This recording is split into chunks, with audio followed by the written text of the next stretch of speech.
안녕하세요, 구독자 여러분. 밝음온 연구소 밝음 선생님입니다.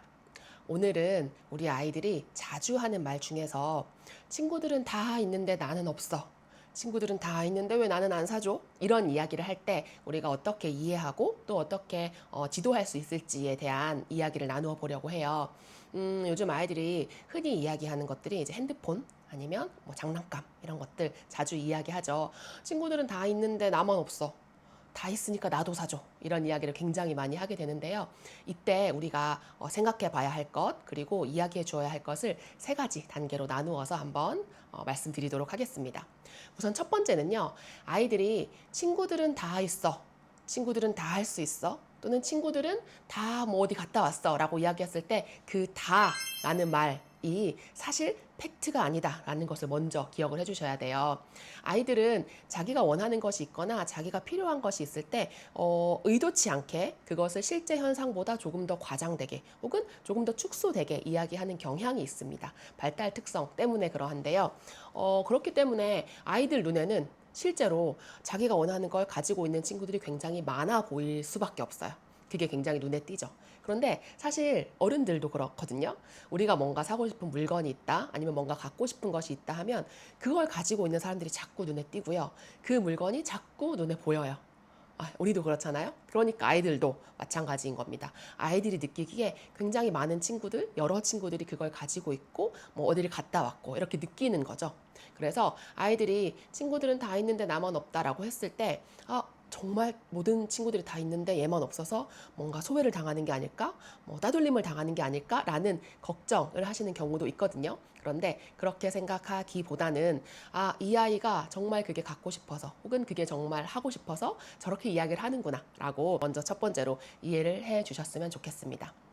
그리고 두 번째는요, 아이들이 뭔가 친구들과 똑같이 뭔가를 하고 싶어 하고 친구들이 하는 걸 다 하고 싶어 할 때 가정에서 해주셔야 될 것은 그 일을 결정하는 권한이 누구에게 있는가, 그 권한의 주체를 명확하게 아이들한테 알려주실 필요가 있어요.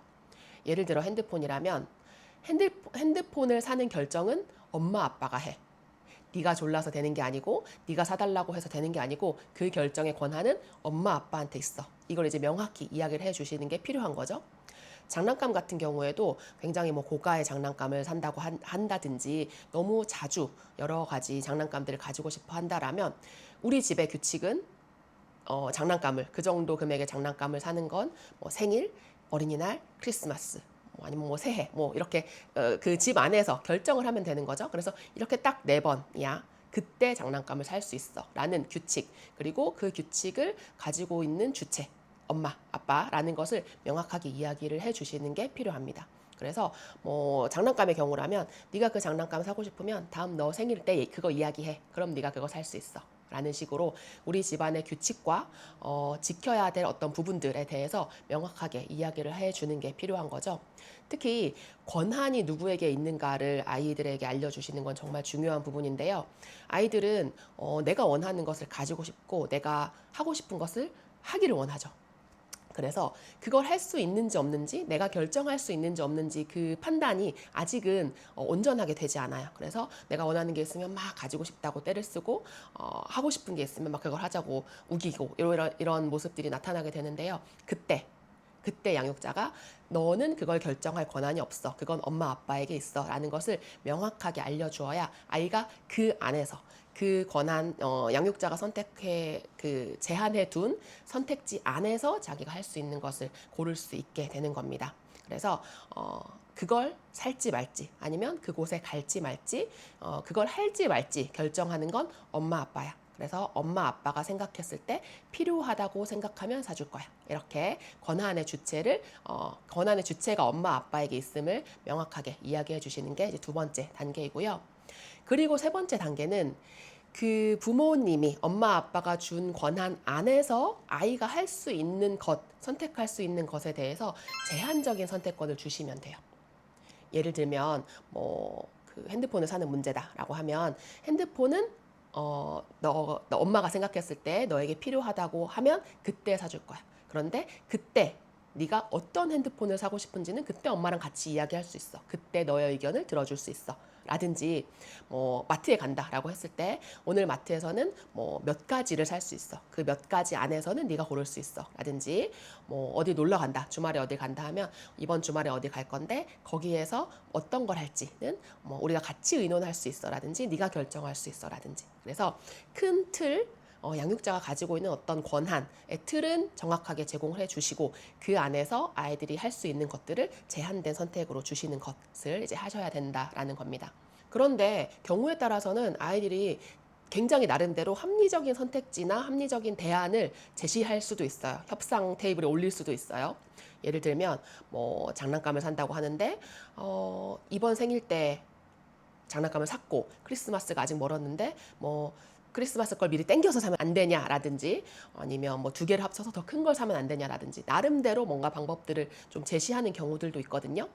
그럴 때는 양육자가 판단했을 때 어느 정도 좀 받아들여질 수 있는 부분이라면 그거에 대해서 엄마가 한번 생각해 볼게. 라고 답을 해주시는 게 좋습니다. 바로 거기서 아이들의 말에 뭔가 이제 의견을 주고 받기보다는 네가 얘기한 거 엄마가 한번 생각해 볼게.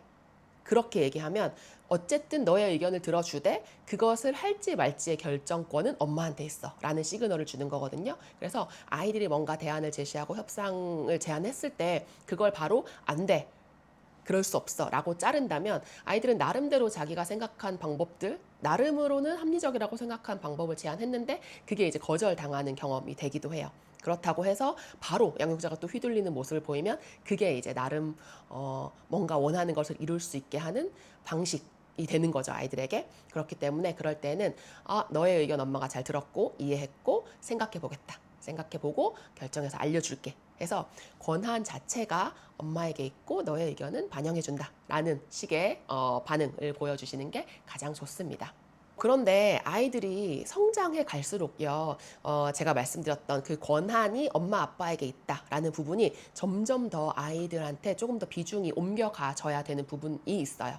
그러니까 예를 들면 아이들이 어렸을 때는 이거는 엄마가 결정하는 거야. 밥 먹고 간식 먹는 거 엄마가 순서 결정하는 거 그리고 뭐 장난감 사는 것도 그렇고 이런 여러 가지 사소한 일상에서의 규칙들을 엄마 아빠가 결정하는 거야. 라고 제시를 했다면 아이들이 좀 클수록 유아기 그리고 이제 초등 들어갈수록 스스로 결정권을 가지고 싶어하고 자기의 의사를 표현하고 싶어하고 그 의사가 관철되기를 원해요. 그렇기 때문에 그 양육자가 아이가 어릴 때 했던 그 방식의 권한을 계속 가지고 있다 보면 엄마 아빠가 너무 많은 권한을 가지고 있고 자기는 할 수 있는 게 없다. 라는 식의 어떤 생각들을 하게 될 수도 있거든요. 그래서 결정 자체를 하는 걸 좀 어려워한다든지 아니면 양육자의 결정에 되게 반항하는 모습으로 나타난다든지 하는 모습들이 보일 수 있습니다. 그래서 아이들이 성장해 가면 갈수록 양육자가 말하는 그런 이건 엄마 아빠가 결정하는 거야 라는 그 권한의 정도를 조금씩 아이들에게 넘겨주는 연습을 양육자들도 하셔야 돼요. 그래서 어떤 것들을 내가 좀 아이들한테 결정할 수 있게 넘겨주고 어떤 것들은 내가 끝까지 지킬 것인가 이런 부분에 대해서도 한번 생각을 해보실 필요가 있는 거죠. 그래서 아이들이 성장 단계에서 점점 더 내가 결정하고 내가 책임질 수 있는 일들이 많아지고 있구나라는 것을 느끼게끔 해주셔야 되는 것이고 자기가 결정한 것에 대해서 더 많이 책임을 지고 싶어 해요. 아이들도요. 책임지고 싶지 않아서 뭔가를 미루거나 하기 싫어하는 것은 아닙니다. 책임지고 싶어하는 마음은 다 가지고 있거든요. 그렇기 때문에 자기가 선택을 하고 선택할 수 있는 범위 안에서는 선택을 하고 그것에 대한 책임을 질 수 있게끔 좀 양육을 해주시는 게 필요하고 그 둘 사이의 관계 안에서 점점 더 그 비중을 바꾸어가는 것도 필요한 부분인 거죠. 그리고 제가 어떤 문제에 대한 결정권, 권한이 양육자에게 있음을 알려주라라고 말씀을 드렸는데요. 이렇게 아이들에게 이야기를 하면 아이들이 바로 알겠어요 하고 수긍을 할까요?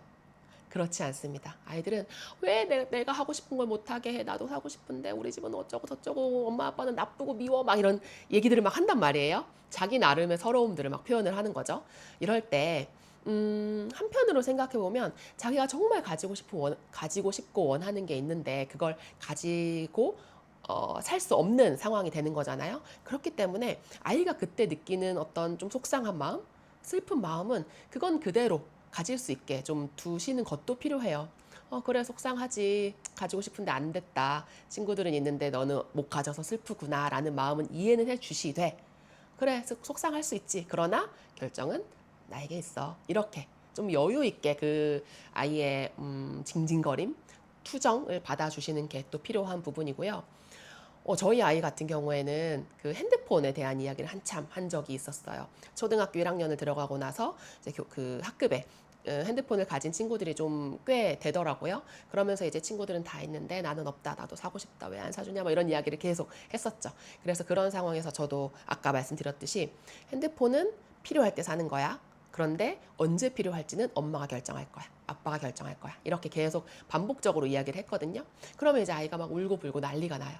잠자리에서도 한번 이렇게 자려고 누웠다가 갑자기 그 생각이 났는지 막 나만 핸드폰 없다고 서럽다고 막 우는 거예요. 그래서 제가 조용히 해라. 왜 이렇게 우냐. 자야 되는 시간인데 막 이렇게 이야기를 했더니 아이가 하는 말이 내가 핸드폰을 계속 사달라고 우는 것도 아니고 못 사니까 서럽다고 우는 건데 왜 울지도 못하게 하냐 이렇게 이야기를 하는 거예요. 그래서 듣고 보니까 그래 속상한 건 그럴 수 있어요. 슬플 수 있죠. 그래서 그 마음 자체가 생기는 건 그렇게 뭐 잘못된 것은 아니니까요. 계속 사달라고 징징거리고 투정을 부리면 이제 그거는 이제 안 된다라고 이야기를 하는 거지만 그냥 속상한 마음 자체를 표현하는 건 할 수 있는 부분이라고 생각이 저도 들더라고요. 그래서 그냥 이렇게 이불을 싹 덮어주면서 근데 지금은 자야 되는 시간이니까 다른 사람들이 잠을 깨면 안 된다. 조용히 울어라 하면서 이렇게 이불을 덮어줬던 적이 있었습니다.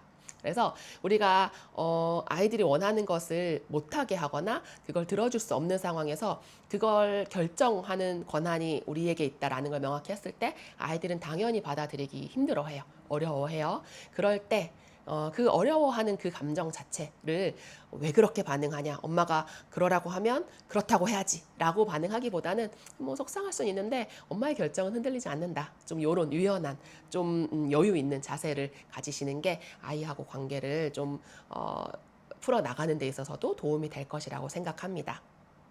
자, 그래서 오늘은요, 아이들이 친구들은 다 있는데, 친구들은 다 하는데, 나만 하는 이야기를 할 때 우리가 어떻게 이해하고 받아주어야 하는가에 대한 이야기를 나누었어요. 첫 번째는 친구들은 다 한다, 다 있다라고 했을 때 그 다가 실제로 정말 다 있는 것이 아니다라는 것을 이해해 주시는 것이고요.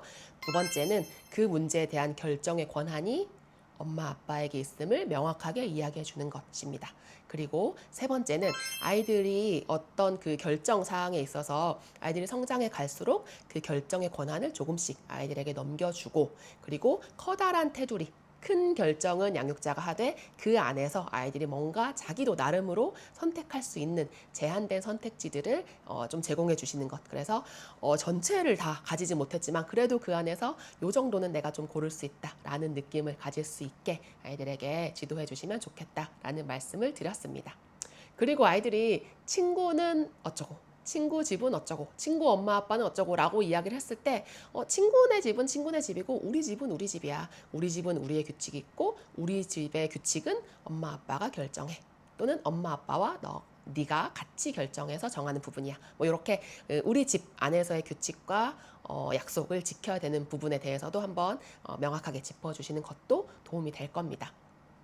네, 그럼 오늘 제가 나눠드린 이야기가 도움이 되셨다면 구독과 좋아요, 알림 설정, 그리고 댓글까지 꼭꼭 남겨주세요. 저는 다음 시간에 또 도움이 되는 좋은 영상 가지고 여러분들 찾아뵙겠습니다. 시청해주셔서 감사합니다.